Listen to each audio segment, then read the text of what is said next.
This program is rated PG. It contains themes and scenes which may not be suitable for very young audiences. Parental guidance is advised.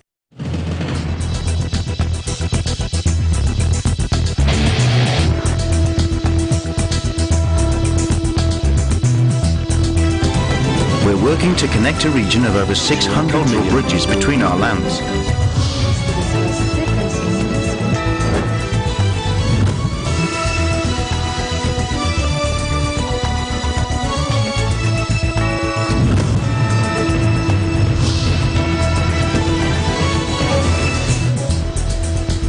Hello and welcome to ASEAN in Focus. I'm Alma Angeles, delivering to you the latest news in and around the ASEAN region on today's headlines.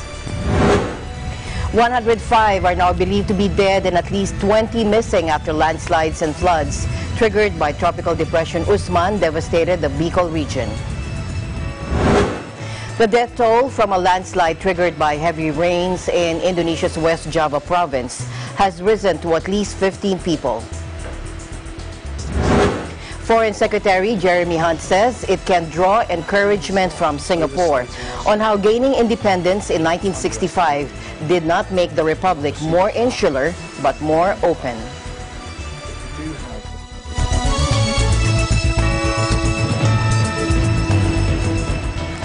105 people are now believed to be dead and at least 20 missing after landslides and floods triggered by Tropical Depression Usman devastated the Bicol region of the Philippines on Saturday, December 29. Philippine officials said that they are struggling to reach the affected communities and bring relief. The weather disturbance, locally named Usman, hit the country on Saturday. While it did not have powerful winds, it brought heavy rains that caused floods and loosened the soil, triggering landslides in some areas.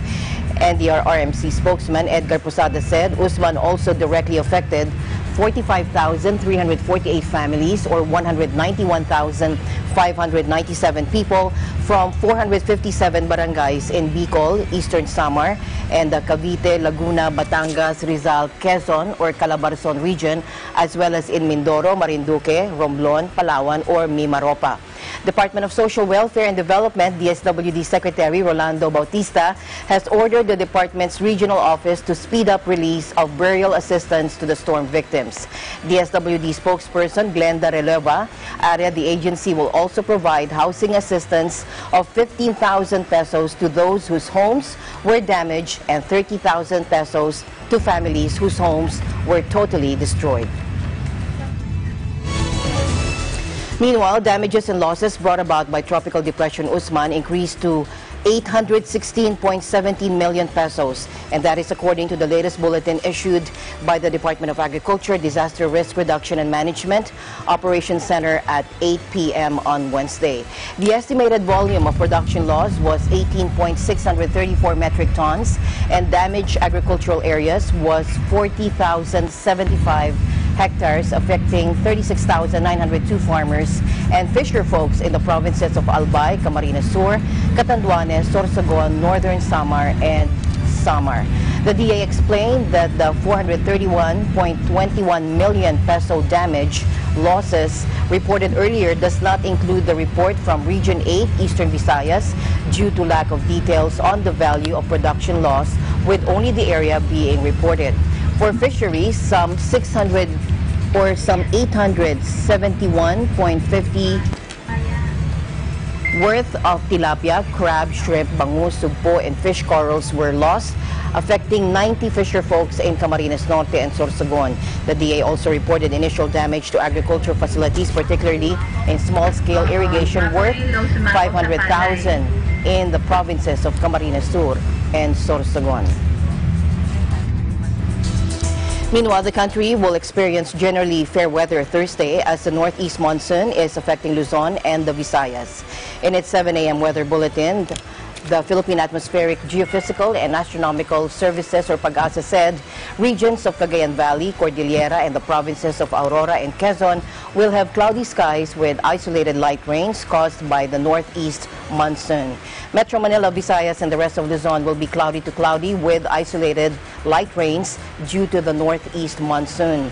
Mindanao will be partly cloudy to cloudy with isolated rain showers brought about by localized thunderstorms. The death toll from a landslide triggered by heavy rains in Indonesia's West Java province has risen to at least 15 people. Rescue workers found more bodies while digging through muddy soil that buried dozens of houses up to their roofs. Search operations in Sirna Resmi village in Sukabumi district resumed on Wednesday after being halted a day earlier due to bad weather. Sutopo Purwo Nugrono, a spokesperson for Indonesia's disaster management agency, said in a statement late on Tuesday that rescuers were searching for 20 more villagers believed to have been buried in the landslides, which hit 30 houses shortly before sunset on Monday. Landslides are common in Indonesia, a vast Southeast Asian tropical archipelago prone to natural disasters and torrential downpours. The latest landslides meant that Indonesia, which straddles the Pacific Ring of Fire, where tectonic plates collide, ended the year with 2,564 disasters of various sorts.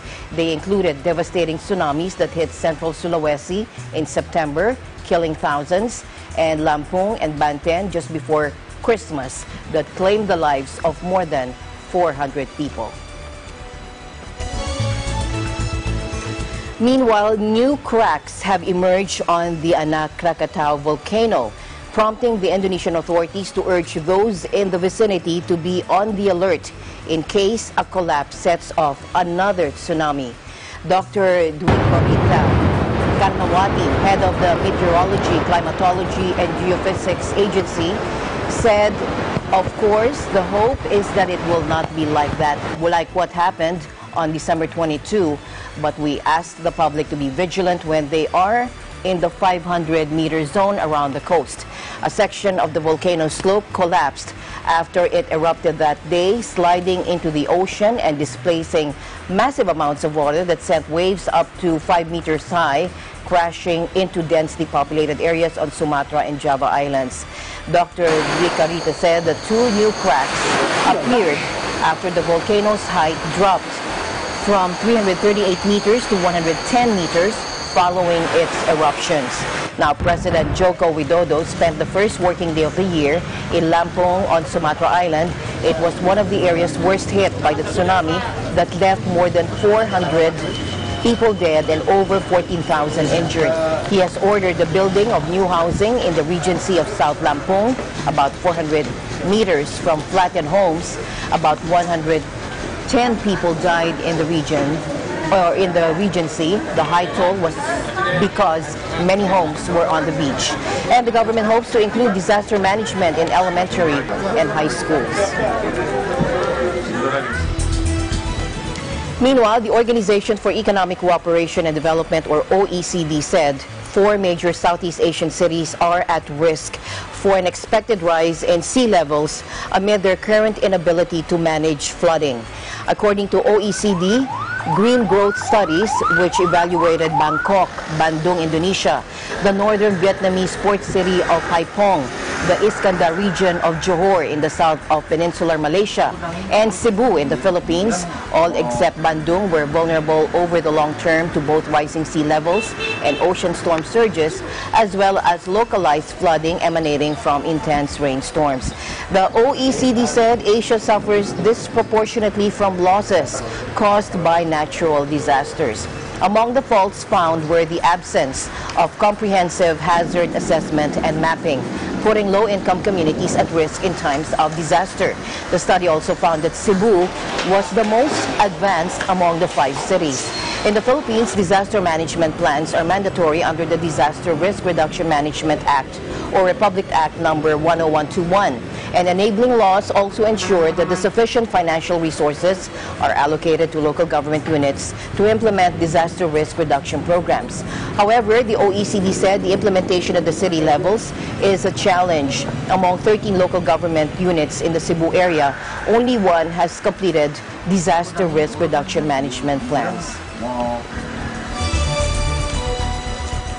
Meanwhile, the Department of National Defense spokesperson Arsenio Andolong, in a statement forwarded to reporters on Wednesday, said there is nothing new. The government of the UK regularly issues security advisories to its subjects who are overseas It is the mandate and responsibility of every government in the world to remind its citizens to take precautions when traveling to countries that have a presence of bandits and terrorists, whether their activities or numbers are significant or not. This was shared by DND Secretary Delphine Lorenzana, noting that such an advisory is a default warning. Now, why? Because earlier, UK's Foreign and Commonwealth Office, or FCO, advised its citizens against all travel to Western and Central Mindanao and the Sulu Archipelago because of terrorist activity and clashes between the military and insurgent groups. The FCO also advised against all but essential travel to the remainder of Mindanao, excluding Camiguin, Dinagat, and Siargao Islands, and to the south of Cebu Province, up to including the municipalities of Dalaguete and Badian due to the threat of terrorism. The UK FCO said terrorists are very likely to try to carry out attacks in the Philippines, including in Manila. Terrorist groups continue to plan attacks and have the capacity and the intent to carry out attacks anytime and anywhere in the country, including in places visited by foreigners like airports, shopping malls, public transport, including the metro system, and places of worship. You should remain vigilant at all times and report anything suspicious to the local authorities. Now, London issued a travel advisory shortly before the bomb attack in Cotabato City, which killed 2 persons and wounded others last December 31. Meanwhile, the Philippine National Police announced that the situation in Cotabato City has now normalized and that its forces are now focusing on preventing a repeat of the incident. We are zeroing in sa suspects na ilathala na rin po yan na yung ISIS-inspired local terrorist group. But again, I've said this over and over again that ito po yung pag-imbestiga, it's always a good and investigative, sound and investigative principle. Saan ka pala banda? Ngayon. ASEAN in Focus will be right back. Stay tuned.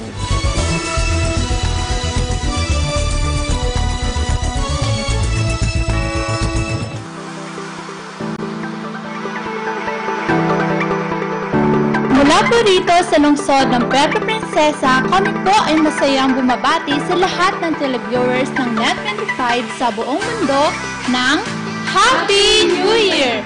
We are one with 25! Kami po mga kapatid sa lokal ng tunasan ay bumabati ng Happy New Year! We are one with 25!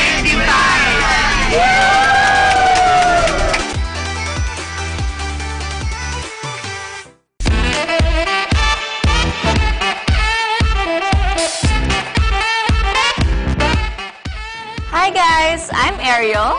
And I'm Kenneth. And we're your new hosts for The Break Room. So please watch us every Monday at 7:30 to 8 in the evening. We are one with 25. Ang Pilipinas ay isang bansang agrikultural na ang land area ay umaabot sa mahigit 30 milyong ektarya. Malaking bahagi nito tinatawag na lupang sakahan. Bagaman ang bansa isang agricultural country, problema pa rin ang kakapusan ng supply ng pagkain, lalo na sa mahihirap na syudad. Pero may nakikitang solusyon dito ang tinatawag na urban farming. Sa pamamagitan ng urban farming, kahit sa bakuran o mga bakanting lote, pwede itong tamnan lalo na manggulay at iba pang pananim. Sa pamamagitan din ng makabagong teknolohiya, maituturo sa mga kababayan ang paggawa ng organic na pataba at pag-iimbak ng tubig na gagamitin para mabilis tumubo ang mga pananim. Bukod sa katiyakan sa pagkain, may dagdag na kita pa kung marami ang aanihing produkto. Ako po si Mean Corvera, kaisa sa pagsusulong ng urban farming para na rin sa kasiguruhan ng sapat na supply ng pagkain.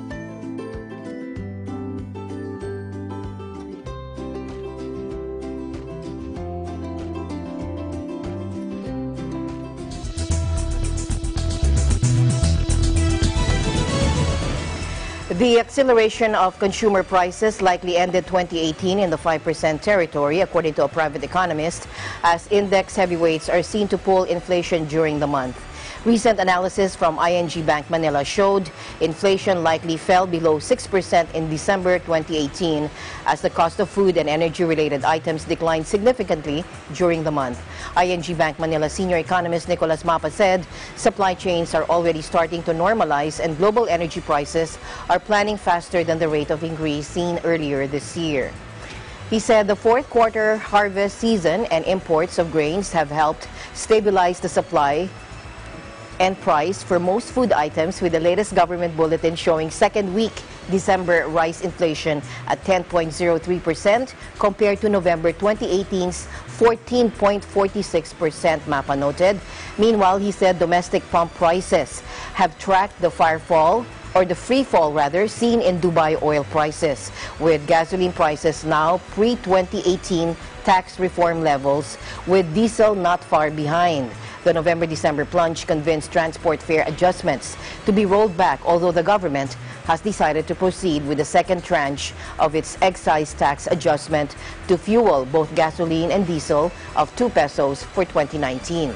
Now, Mapa further said that risks to this inflation outlook appear to be tilted to the downside with the expected signing of the rice tariffication law and further fall of international oil prices. Among the factors that can push inflation upward are possible extreme weather conditions with El Nino forecasts in the first half of 2019 and surprise oil supply cuts that can cause crude oil's recent plunge to reverse. In other news, Britain can still punch above its weight globally even after it exits the European Union. That is according to Foreign Secretary Jeremy Hunt, ahead of a crucial parliamentary vote at home in his speech in Singapore, outlining Britain's role in a post-Brexit international order. He also said it can draw encouragement from Singapore on how gaining independence in 1965 did not make the republic more insular but more open. We need to begin with a realistic assessment of our global position. And that means not overstating our strength, but not underestimating it either. We're not a superpower and we don't have an empire. But we do have the 5th largest economy in the world, the 2nd biggest military budget in NATO, the 3rd biggest overseas aid budget, one of the 2 largest financial centres, the global language, highly effective intelligence services, and a world-class diplomatic network, including permanent membership of the United Nations Security Council. As we leave the European Union, Britain can draw encouragement from how Singapore's separation from the peninsula did not make it more insular, but more open. Most importantly, in a world where it's rarely possible for one country to achieve its ambitions alone, we have some of the best connections of any country, whether through the Commonwealth, our alliance with the United States, or our friendship with our neighbours in Europe.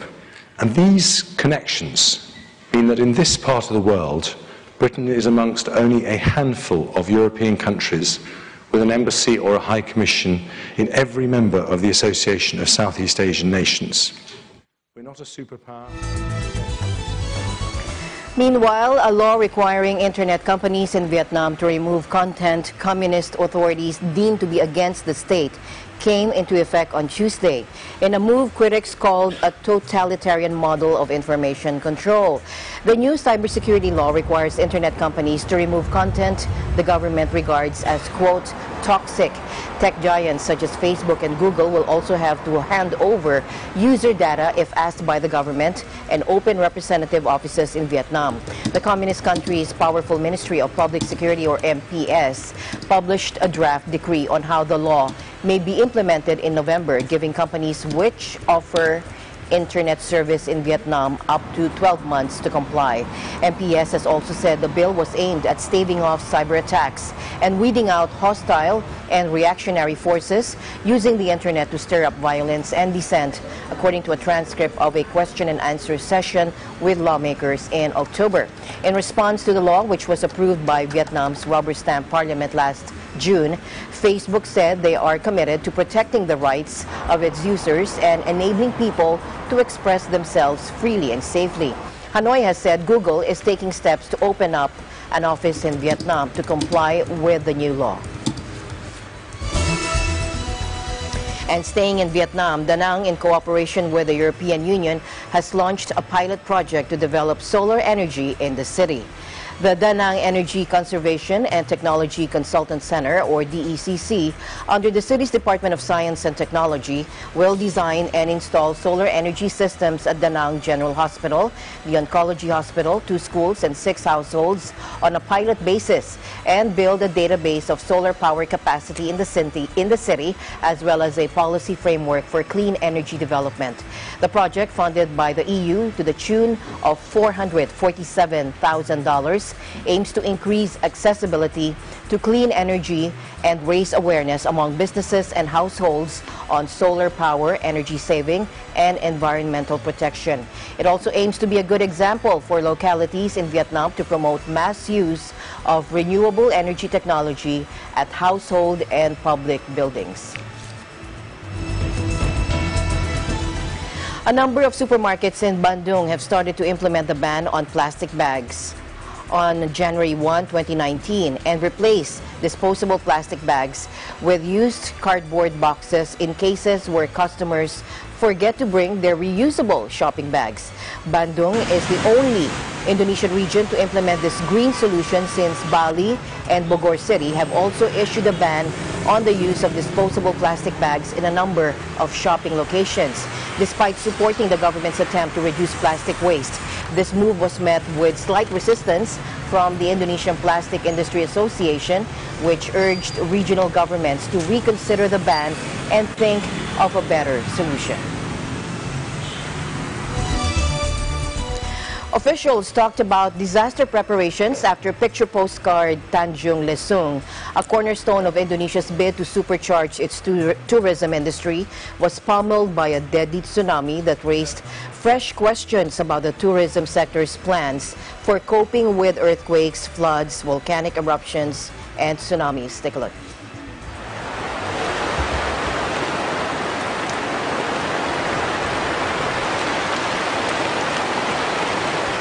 In terms of disaster, I think disaster can be happen in any places in Indonesia. What is important then, the most important thing is we have to provide a mitigation plan. Tentunya kita dengan ini bisa belajar bahwa kedepannya perlu mungkin pemerintah memperbanyak lagi misalnya bangunan-bangunan pemecah gelombang, breakwater, sehingga apabila terjadi ada gelombang yang tinggi itu bisa diantisipasi, dikurangi daya terjangnya ke lokasi pantai. In other environment news, in the ASEAN region, Myanmar's turtles face dangers from trawling, pollution, habitat destruction, and poaching, all of which directly impact the number coming to nest on the country's beaches. Take a look.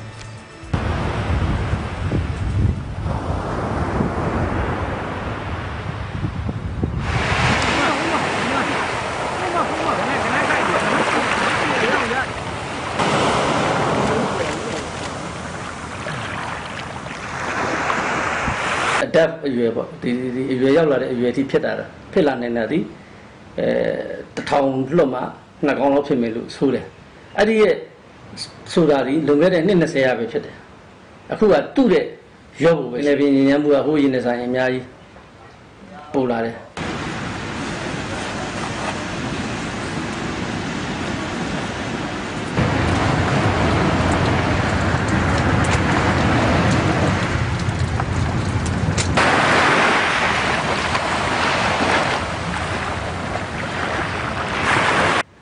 နောက်ပဲကွယ်မျိုးစုံနဲ့ဖမ်းလာတဲ့ခါကျတော့သေးသေးရောကြီးကြီးရောအန်ဒီရဲ့အမြင့်ဖြစ်နေတာပေါ့ဒါတော့ခုနလွန်ခဲ့တဲ့နှစ်20ရာပြောတဲ့နှုန်းနဲ့အများကြီးထပ်ပြီးတော့ကျသွားနိုင်တယ်